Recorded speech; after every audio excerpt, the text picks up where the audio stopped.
Hey there, good morning everybody. I just thought that I would do a little live video for us today. I haven't done this on a devotion morning for quite some time, so I thought it might be kind of fun. It's a beautiful morning, the birds are singing, and I thought it would be fun. I've got my coffee here just to share this morning with you, but also because I've been reflecting on Reformation Sunday this week. And I don't have a deep tradition around Reformation Sunday. And some of you do. Those of you who've been lifelong Lutherans, or Lutherans for a long time anyway, have celebrated Reformation Sunday many, many times. So I thought it would be fun to maybe check in with you a little bit and have an opportunity to share some reflections on what Reformation Sunday means to you. Growing up Presbyterian, it was St. Andrew's Sunday that was kind of our big deal, and our opportunity to reflect on our heritage and think about what all that meant. But you have Reformation Sunday, and I have enjoyed being able to reflect on the meaning of that and reflect on the gifts that has given us for our own time. And so I encourage you to share thoughts as we're going today. Share some reflections on favorite Reformation Day memories or traditions from congregations that you've been a part of, or just what the day means to you. What does it cause you to be thankful for or to reflect on? So as we're together for this brief time this morning, feel free to share those things. It is also garbage day in my neighborhood, so if it gets noisy in here, hopefully we're early enough, but if it gets noisy in here or out here, we'll move inside. But here are some things that I've been thinking about. I want to read to you this is just a section, just a portion of the text from Romans that is our one of our texts for Reformation Day. We won't be reading all the Reformation Day texts in worship, so I thought this would be a good place to reflect on this. But this is from Romans chapter 3, verses 23 to 24. It says, "Since all have sinned and fallen short of the glory of God, they are now justified by his grace as a gift through the redemption that is in Christ Jesus.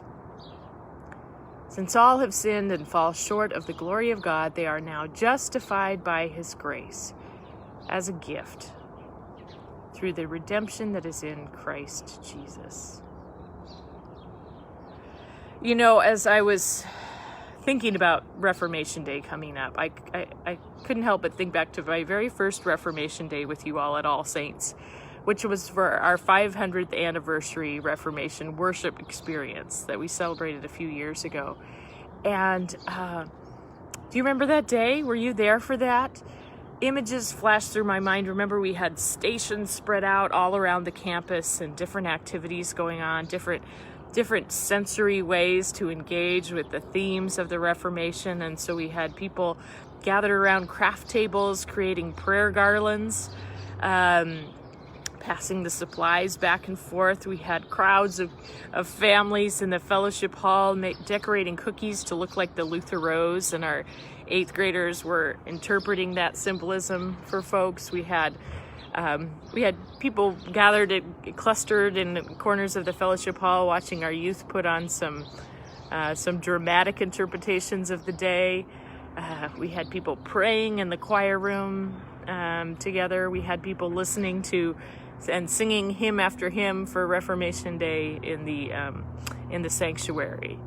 And I thought about, wow, that could not be more different than where we are now. Isn't that the case? Think about all the things that we did, passing things back and forth and crowding together and eating together and singing loudly together. All of those things that we are now restricted from doing for a time. And so this Reformation celebration will be very different. There will be some treats for sure, so you want to be sure and tune in. We're going to have a little some very festive music, including a little bit of brass. And we'll have opportunities again for worship in person and online, and a chance to commune together. So all of that is a blessing. But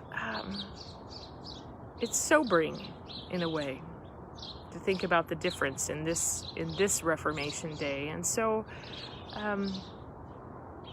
as I ponder that, I think that there is perhaps an opportunity for us as well. Because we tend to perhaps view the Reformation as a triumph for our tribe in a way.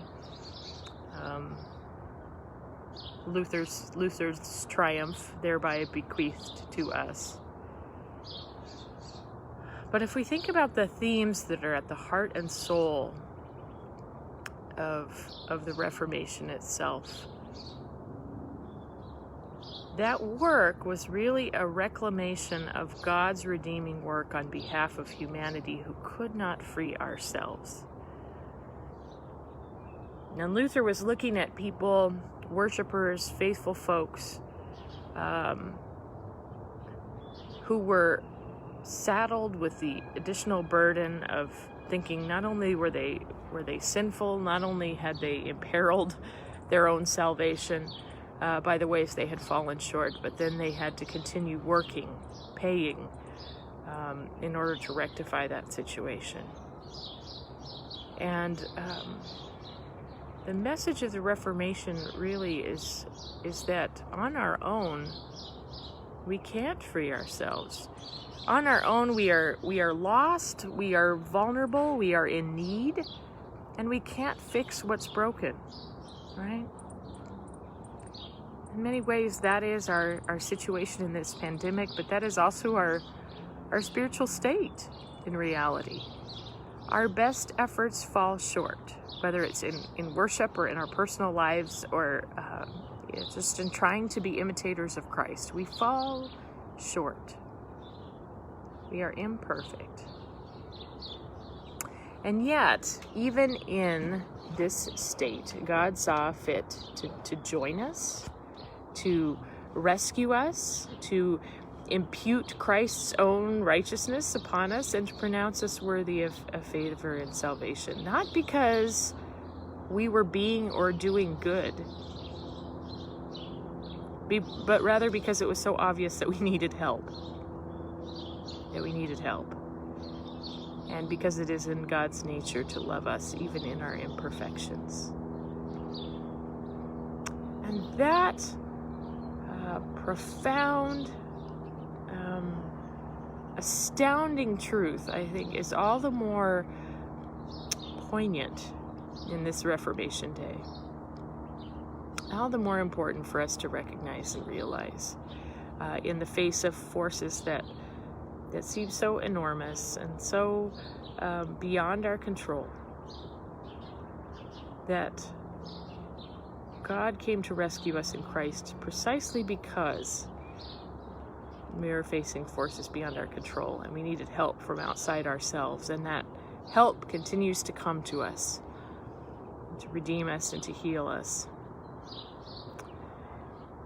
So, like all the others before it, this will be an imperfect Reformation Sunday. But maybe it's an opportunity to reflect on how our imperfections position us to receive the redeeming grace of Christ and to be grateful for it. And perhaps in this year, we are even more grateful for it than before. Maybe we can think of this as a festival for the fallen short. And we can grieve for the things that we can't do, but at the same time, we can give plenty of thanks for what only God can do and does do, continues to do on our behalf. Soli Deo Gloria.